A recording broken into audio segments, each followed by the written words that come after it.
much chance that a war with Iran will make this country safer or richer or happier. If recent history is any guide, the opposite is likely to happen.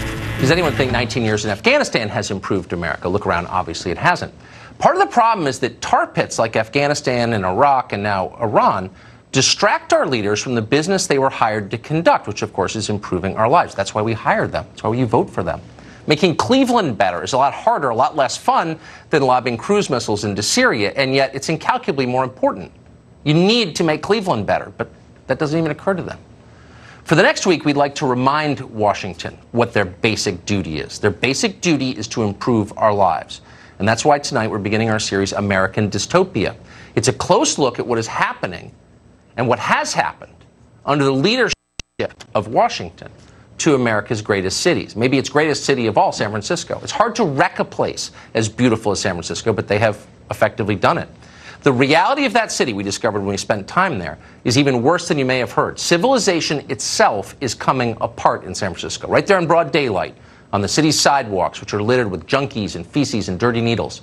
The jewel of our Pacific coast is now filthier and more chaotic than downtown Mumbai, India, literally. How did that happen? We need to know. Here's the first installment in our 5-part series, but a warning. Some of the footage we shot is graphic and disturbing, and as you watch it, remember this. This is what they would like to do to your neighborhood.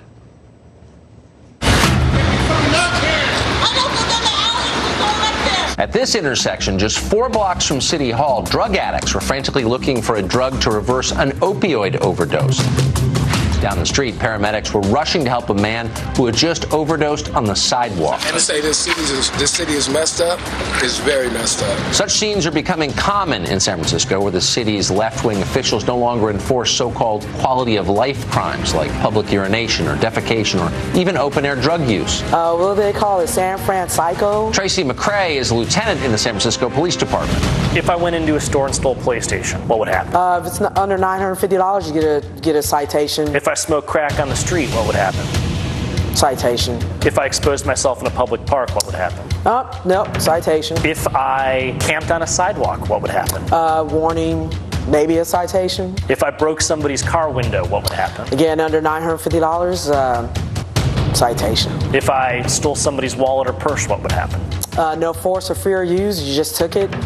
And if we caught you, citation. Pimped a prostitute, what would happen? Yeah, no, nothing. If I was carrying an illegal firearm, what would happen? Discharged, pending further review, you'd be back out on the street. Police say those citations are handed off to prosecutors who do nothing. Right then and there, they will make the decision whether it will get charged or not. And the most times it's like, nope, not charged. Nope, not charged. Many criminals never even step foot in a courtroom. Among America's 20 largest cities, San Francisco now has the highest rate of property crime.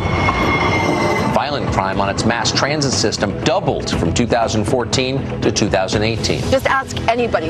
You know it. We feel it. Crime is really out of control. And whether it's property crime or even violent crime, it's scary. Addicts do drugs on the sidewalk. Homeless people defecate in the street. Smash and grabs happen more than 60 times a day. Many go unreported because victims know the laws won't be enforced. Our car windows got busted. I didn't bother making a report. You're in the police department. Hey, we're not immune to that. We're not immune to that at all. Criminals act with impunity because they know there aren't consequences. We film drug dealers selling drugs in broad daylight. Do the police officers know who the drug dealers are?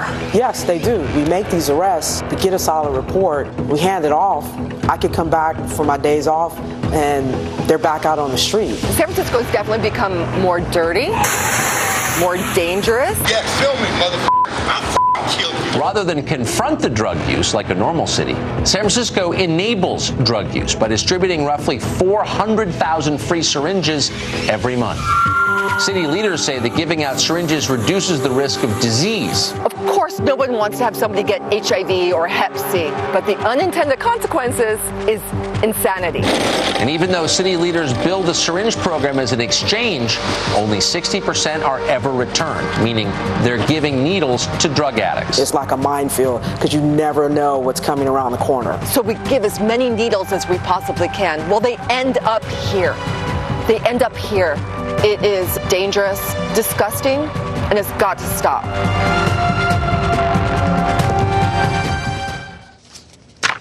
Our producer and camera crew spent a lot of time in San Francisco, and we have a lot more footage to show you from that city. If you've been there or know it, it's heartbreaking, but you need to see it because this is happening to your country. Our American Dystopia series continues every night this week. Tomorrow, we'll introduce you to a businessman, a small businessman, struggling to run a grocery store in a city where the law isn't enforced. It's hard to believe it's your country, but again, you need to see this. Well, after half a year, there are still plenty of questions